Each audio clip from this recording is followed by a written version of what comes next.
नमस्कार, मी Rohidas बोरकडे, AR news मध्ये आपल्या सर्वांचं स्वागत। अयोध्येतील श्रीराम लल्लांच्या प्राण प्रतिष्ठापनेचे औचित्य साधून मंगळवेढ्यात अवतरले राम, सीता, लक्ष्मण, हनुमान। शरयू नदीच्या काठावर वसलेल्या अयोध्या नगरीत 500 वर्षांच्या प्रतीक्षेनंतर सोमवार दिनांक 22 जानेवारी 2024 रोजी श्रीराम जन्मभूमीवर बांधण्यात आलेल्या श्रीराम मंदिरात प्रभू श्रीराम लल्लांच्या मूर्तीची प्राण प्रतिष्ठापना करण्यात आली। या दिनाचे औचित्य साधून मंगळवेढ्यात प्रभू श्रीराम, सीता, लक्ष्मण, हनुमानांच्या वेशभूषेतील बालकलाकार अवतरले होते। प्राण प्रतिष्ठापना दिवशी अयोध्येत अभूतपूर्व आनंदाचे व भक्तिमय वातावरण होते।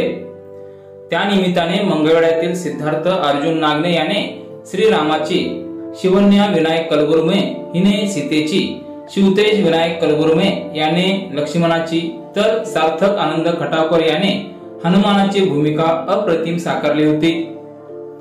खरोखर वनवासातून परत येताना व अयोध्या नगरीत स्वागत करतानाचे प्रसंग सदर वेशभूषेतून व अभिनयातून अतिशय उत्तम पद्धतीने साकारले आहे।